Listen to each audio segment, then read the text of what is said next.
दोस्तों, आजकल भूत प्रेत की घटनाओं का होना बिल्कुल एक सामान्य सी बात हो गई है। काफी लोगों के साथ इस तरह के हादसे अक्सर हो ही जाते हैं। आज की ये घटना दिल्ली की है। दिल्ली के रहने वाले अंकुश और उसके दोस्त राजीव के साथ घटी एक सच्ची घटना है। इस घटना का जिक्र जब भी लोग किसी के साथ करते हैं तो उनका शरीर थर थर कांपने लगता है। ये घटना करीब 3 साल पुरानी है, जब गांव में अंकुश की एक बेहद मशहूर और बेहद पुरानी दुकान थी। आखिर क्या हुआ था अंकुश और उसके मित्र राजीव के साथ, तो चलिए आइए जानते हैं। अंकुश के पापा हाईवे से सटी उस दुकान पे काम करते थे। दरअसल ये दुकान मीट मांस आदि की थी। जब अंकुश के पापा की तबीयत खराब होने लगी तो अंकुश ने धीरे धीरे दुकान संभालना शुरू कर दिया था और उसने अपनी दुकान को एक बड़े से ढाबे में बदल दिया था। फिर एक रात अंकुश अपने पार्टनर यानी कि अपने काफी करीबी दोस्त राजीव के साथ अपने बड़े से ढाबे पर काम कर रहा था और आज गाड़ियों के साथ साथ लोगों की मौजूदगी भी ढाबे पर कुछ ज्यादा ही थी। देर रात तक दोनों दोस्त ढाबे पर काम करते रहे। जब रात के करीब 11 बजे तब जाकर लोगों की मौजूदगी कम हुई। ऐसा नहीं था कि कोई भी ढाबे पर पहुंच नहीं रहा था। ढाबे पर सिर्फ गाड़ियां कम हुई थीं, लेकिन खाने पीने का सामान यानी कि मांस के साथ साथ समोसे, कचौड़ी और सारी चीजें लगभग खत्म हो चुकी थी। तो ऐसे में अब उनके पास दुकान बंद करने का ही एक चारा बचा था। जब उन्होंने एक बार के लिए अपनी निगाह एक घड़ी की तरफ घुमाई तो उन्होंने देखा कि आज उन्हें घर पहुंचते पहुंचते काफी ज्यादा देर हो चुकी है। फिर दोनों अपनी बाइक पर सवार होकर घर की तरफ निकलने लगे। तभी बाइक के पहिए से एक बहुत ही जोर की आवाज आई और जब अंकुश ने बाइक के टायर की तरफ देखा तो पता चला कि बाइक के टायर ट्यूब बुरी तरह से फट चुके हैं। यानी उन्हें अपने गांव की दूरी जो यहाँ से 2 किलोमीटर थी उन्हें पैदल ही तय करनी थी। बाद में उन्होंने फैसला किया कि आज रात के लिए ये दोनों अपनी दुकान में ही रात बिताएंगे।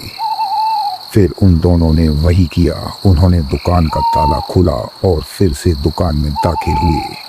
तभी एक बुजुर्ग शख्स उनके जस्ट पीछे से आवाज देते हुए बोल पड़ा, अरे बेटा, आधा किलो चिकन मिलेगा।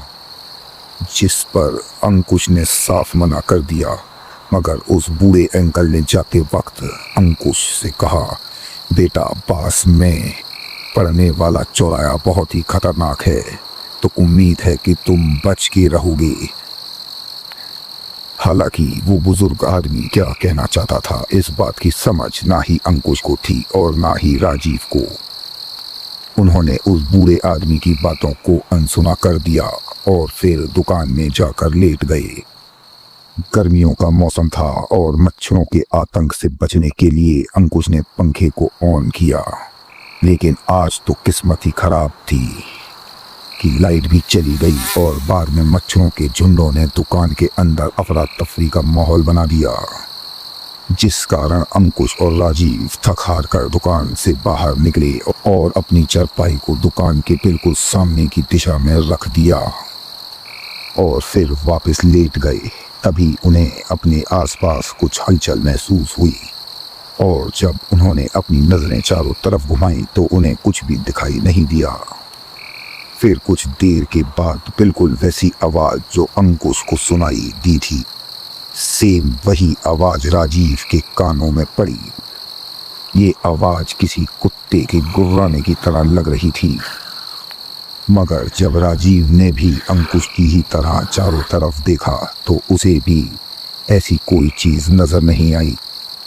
बाद में उसे पता चला कि ये आवाज उसकी चारपाई के जस्ट नीचे से आ रही है। तो एक पल के लिए राजीव थोड़ा सहम सा गया और फिर हिम्मत जुटाते हुए अपनी चारपाई के नीचे देखने लगा, मगर तभी किसी ने अपना हाथ राजीव के कंधे पर रख दिया और राजीव मानो जोर से उछल पड़ा। लेकिन जब वो पीछे पलटा तो उसने देखा कि वहां कोई और नहीं बल्कि उसी का दोस्त अंकुश था।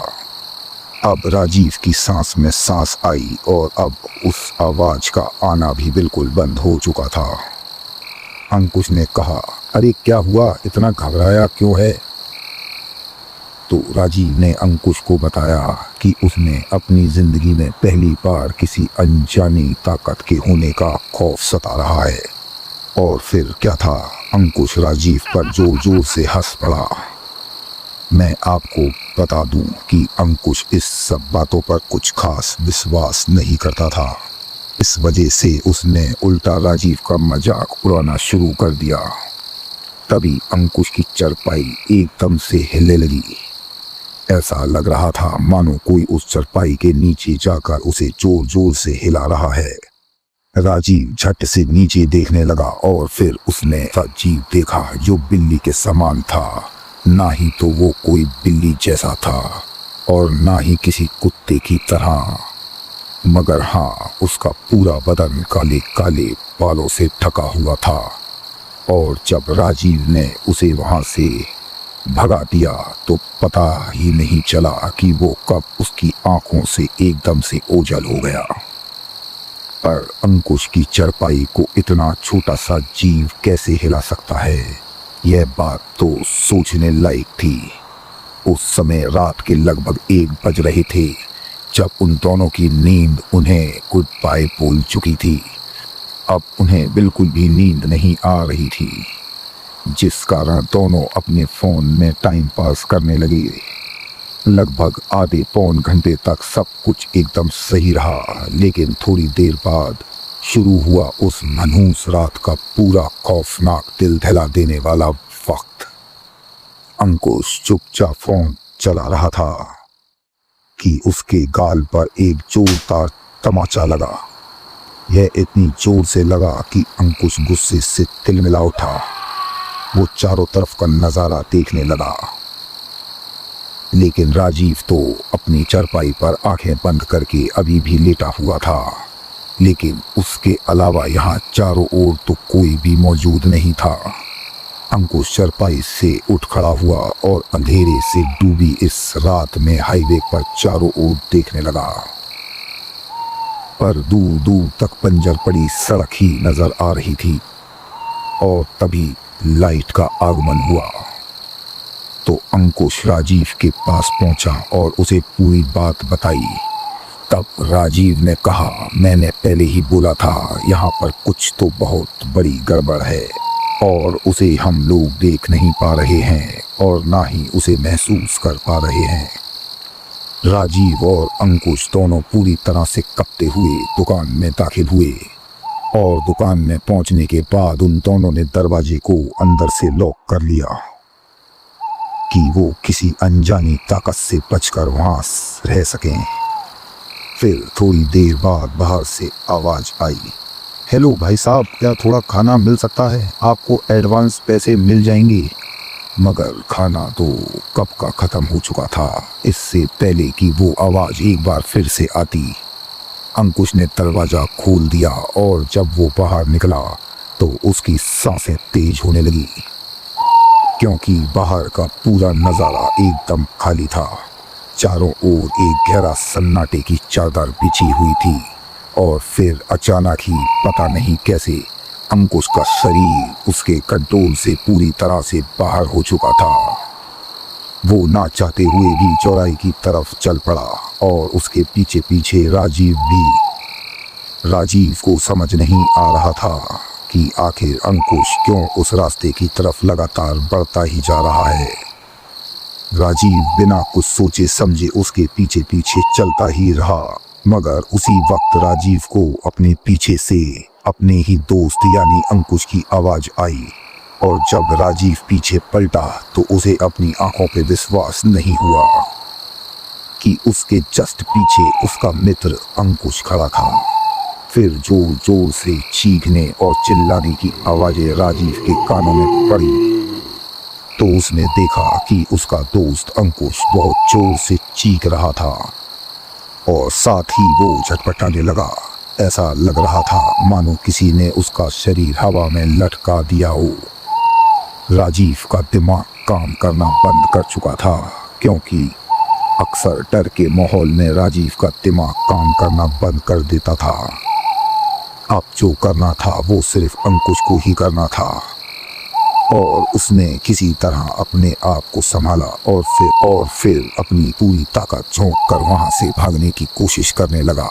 और फिर वो सफल भी हुआ, मगर वो बहुत अच्छी तरीके से जान चुका था कि दुकान में रहना मतलब अपनी मौत को दावत देना है।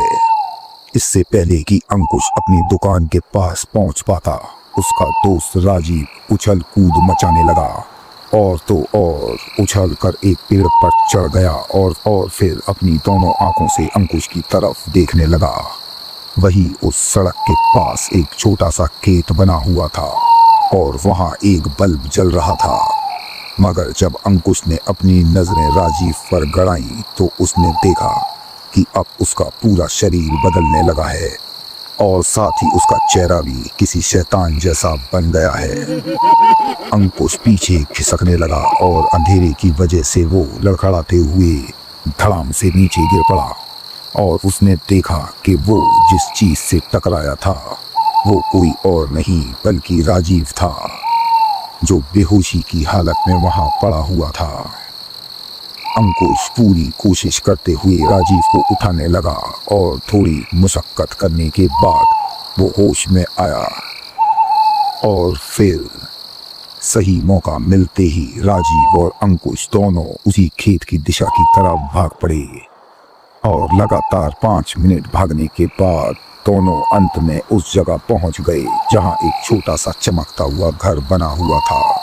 वो दोनों बचने की आखिरी उम्मीद लेकर इस जगह पर पहुंचे थे। फिर उन्होंने उस घर का दरवाजा खटखटाया, लेकिन अंदर से कोई जवाब नहीं मिला। इसका मतलब सभी लोग गहरी नींद में आराम से सो रहे थे। मगर तभी राजीव की निगाहें एक इमरजेंसी बेल पर पड़ी और जब उसने बेल को दबाया तो काफी जोर की आवाज होने लगी। शायद वो बेल बहुत ही जरूरी होने के लिए ही रखी गई थी और बाद में उस घर का दरवाजा खुला और उसके अंदर से एक औरत बाहर निकली और उसके साथ साथ एक आदमी भी बाहर निकला और फिर उन्होंने राजीव और अंकुश को अंदर आने को कहा और फिर जाकर राजीव और अंकुश ने आग बीती उन दोनों को बताई तो उनके भी होश उड़ गए। पर बाद में उन्हें जो पता चला उसे सुनकर उन्हें अपने चिकन के कारोबार पर रोक लगानी पड़ी, क्योंकि उस आदमी और औरत ने बताया कि वो प्रेत मांस के भूखे हैं, क्योंकि कोई भी काली शक्ति अक्सर मांस जैसी चीजों की सुगंध की वजह से अपना आपा खो देती है और मनुष्य के पीछे पड़ जाती है। बहुत ही कम लोग ऐसे होते हैं जो उनके चुंगल से बच निकलते हैं। और बाद में अंकुश ने सड़क के उस किनारे कभी भी मांस के बेचने खाने पीने का काम नहीं किया। लेकिन दोस्तों, आज भी दिल्ली के उस हाईवे पे मांस बेचना मतलब कि अपनी मौत को दावत देना है। तो दोस्तों, इस कहानी में बस इतना ही। कहानी अच्छी लगी हो तो लाइक, कमेंट और सब्सक्राइब जरूर करें। धन्यवाद।